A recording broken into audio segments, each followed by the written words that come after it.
Summer is singing in streets again, and summertime's travels have now begun. The cuckoo sings of the burnished grain, and long journeys gilded by the sun.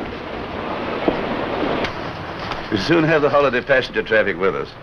But between us, I think we can deal with all their... The superintendent of operating speaks in the ears of his timetable brains, who sit in their offices calculating how to fit in fast summertime trains. Cudgel your brains for summertime trains. Draw in a train for the passengers waiting to hear cuckoos singing a Highland fling. Draw in a line for a non-stop to Edinburgh over the Tyne. And so the new service comes into its hour. The morning is June, the weather is fine. At King's Cross Depot of Motive Power, the drivers come in to sign on the line. Bob Marrable, top-link train driver, who's always a punctual arriver, wears boots, footplate size, has colour-light eyes, and engine oil in his saliva. Rolly Russell, his mate in the team, often sprays out his tonsils with steam and treats gravel rashes by damping down ashes and using the paste like cold cream. The 9:30 non-stop train to Edinburgh, the Elizabethan, will leave from platform 5. Passengers for Dundee and Aberdeen travel in the front of the train. At King's Cross, the coaches are filling with passengers. Porters are willing to carry their cases and find them their places for a tenner or even a shilling. The Elizabethan will leave from platform 5. Passengers for Dundee... Like a general gathering forces, the chef's checking up his resources. All the pains in your belt Mr. Wheeler can melt and roll your eyes round with his sauces.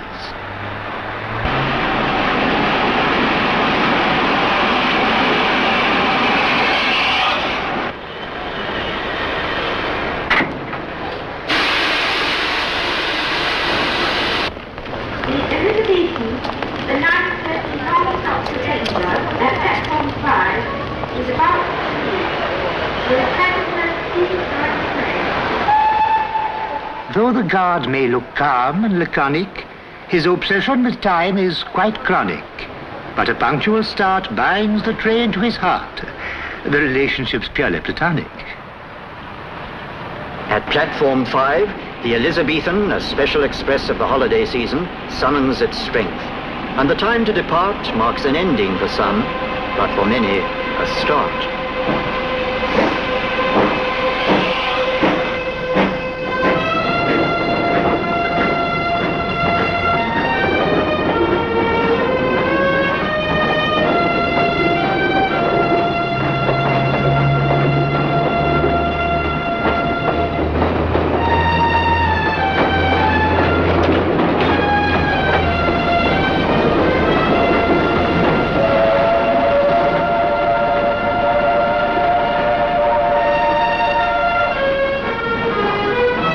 As the engine goes with a swing and a shine past the engine sheds, there's a man on the line who gave her that shine.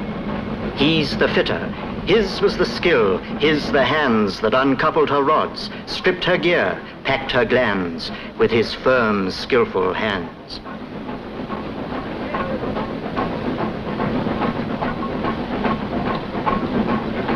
And the boy was one of that servicing crew who gave care and craft to each thread on each screw and made it fit true.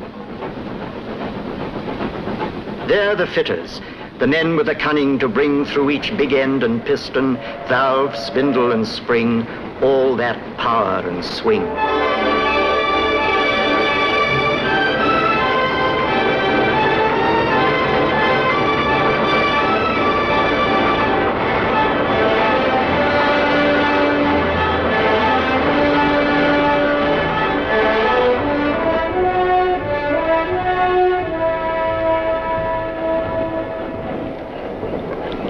The buffet's archdeacon of elegance serves coffee with impartial sentiments, cigars for the swells, bath buns for blonde belles, and fags for the lads in the regiments.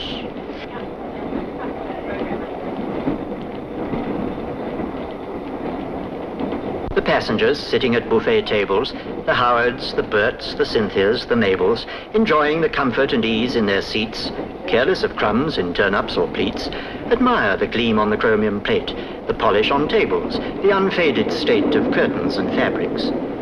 But rarely give thought to the long years of training, the practice that taught men in large workshops the best way to take a carriage to pieces and how to remake it better than new. The seats that are sat on had to be made to welcome all shapes. First, the material that mustn't fade or wilt under pressure was cut with a blade skillfully guided, then skillfully sewn, while windows were painted, then carefully scraped, and taps were fitted in shining chrome.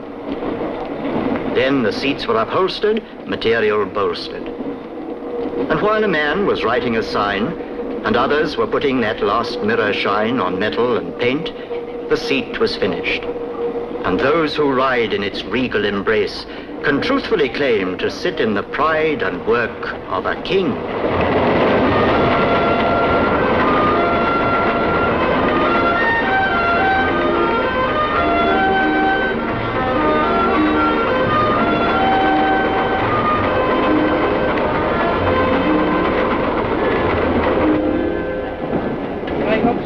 As time gets on, so people get thinner, unless they take lunch or midday dinner.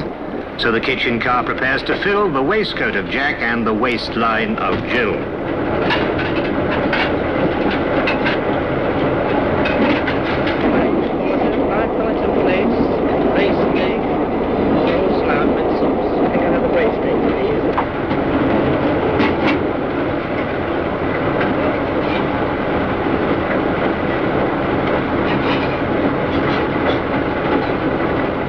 Watch them consistently filling the gaps in their faces with food without filling their laps. They wouldn't be eating as smooth in most cars, or ocean steamers, or even some bars. As undisturbed as Robinson Crusoe by the train's motion, they swallow their meats.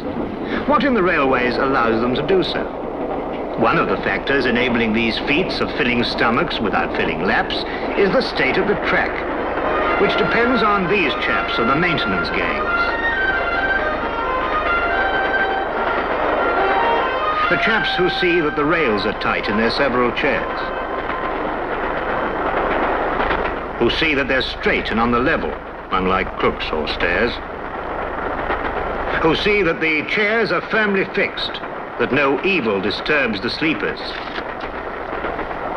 who see that the gap's not been stretched in the night by clandestine creepers,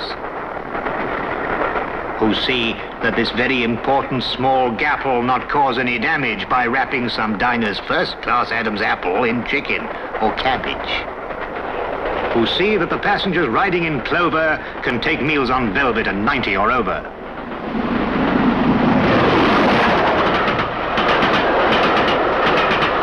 While the side-slipping countryside changes to town, meadow, sweet, speedwell, charter and gown, dreamlike in boxes, unseen watchful eyes, path-setting panel, tell us no lies. Watch the trains passing, guide her with care, junction and crossing, points in a pair. With a turn of the wrist, the click of a switch, track circuit magic, vault of the witch, out of York City and on to the north, past Durham, Newcastle, over Tweed to the Forth.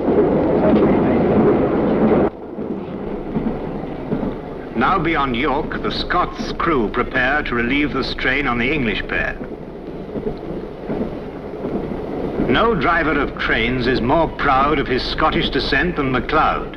He insists every engine has pipes to each piston and burns in its box for MacLeod.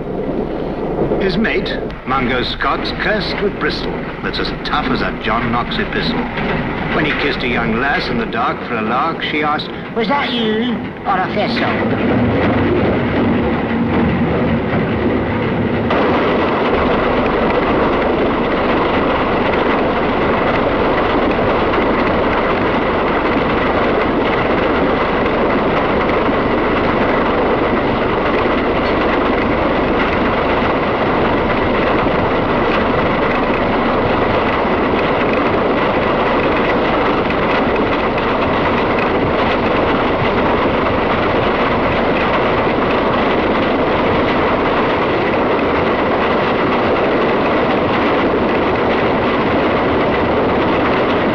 Sir Nigel Gresley designed his A4 with the speed of a greyhound, the strength of a boar. But when he put fire in her stomach, he taught her to burn with a furious thirst for water. So when she approaches a water trough, watch Fireman Mungo doing his stuff.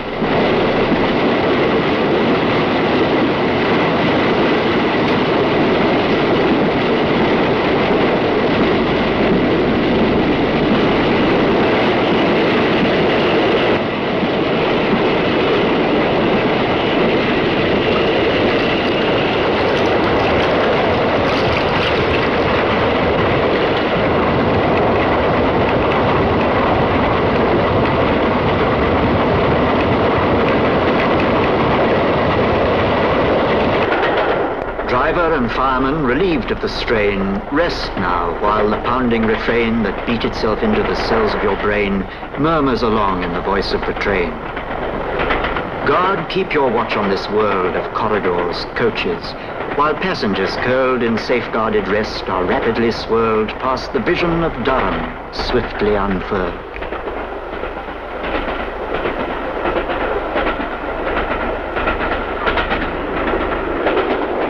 The Elizabethan goes driving onwards, while buffet attendants or restaurant stewards, performing their corridor service dance, try to anticipate passengers' wants, waltzing through coaches to serve in compartments, while signals are serving the train with clear distance.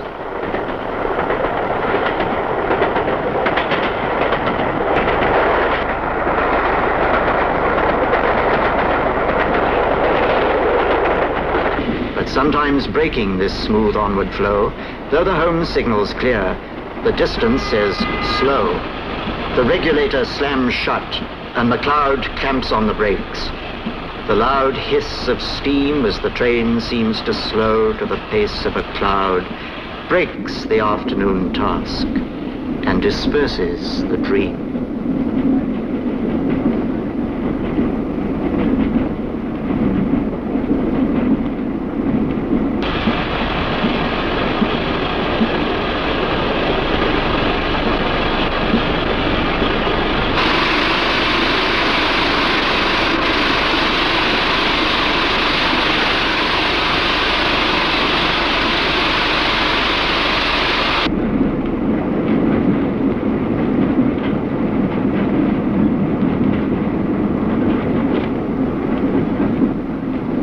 At the end of these wires sit men in control rooms, like prompters assisting the course of a play, breathing out words like Arabian perfumes. Too bad there's no record of just what they say. They watch every train that moves in their region of thousands of miles of railway distance and try to forestall any slightest suspicion of slack that might make its unholy appearance. But while every passenger knows the importance of his own special train arriving on time, the men in control rooms must weigh in the balance the claims of 1,109. But the Elizabethan's a particular, special, never more smiled upon non-stop train. Nothing must stop her. The order's official, and lateness could cause operational pain. And at last, the ultimate cause of the slack over the hills far away up the line is cleared. And the train picks up speed on the track through Newcastle City and over the Tyne.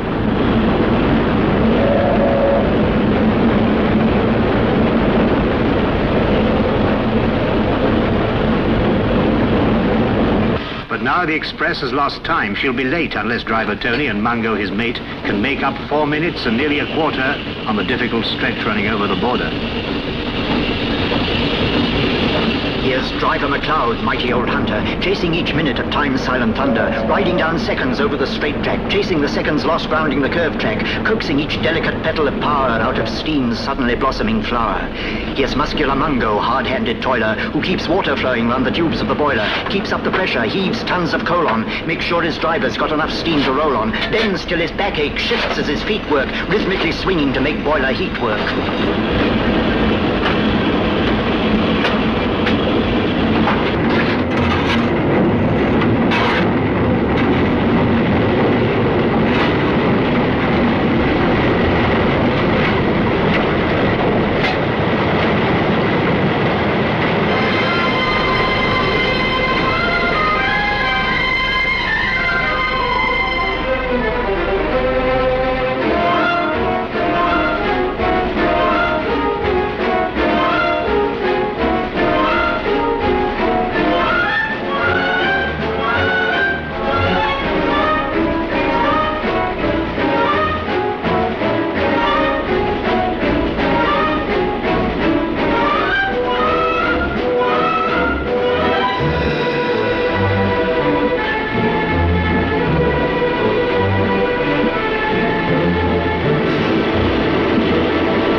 They come down from Grant's house, the peak of the climb. They're over the worst.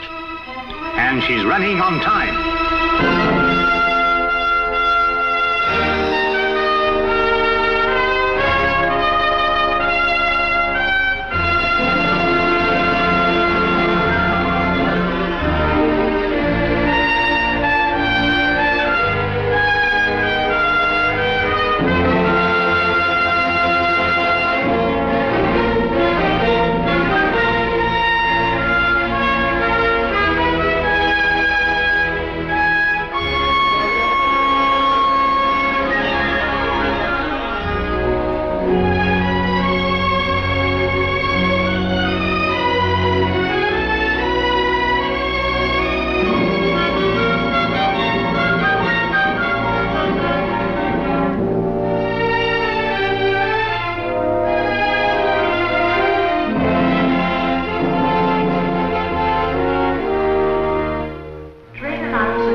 The Elizabethan is running on time and will arrive at platform 10. The train now approaching platform 10 is the Elizabethan from London King's Cross.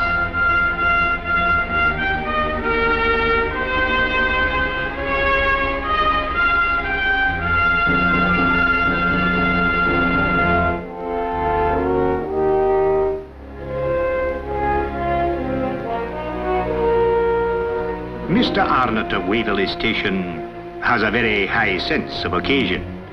If a train's a non-stopper, his topper is proper. His Hamburg's for trains of low station.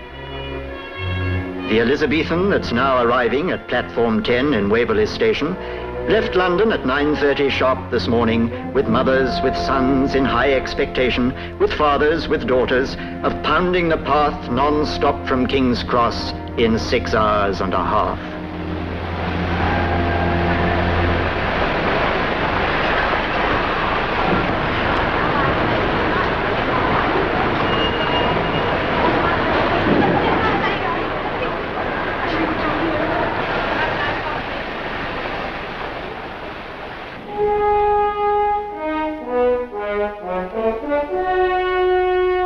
Here Edinburgh stands on its rock by the Forth, singing its welcome to those who come north, where the clans and the heather have fashioned a reason to mingle their blooms in a festival season.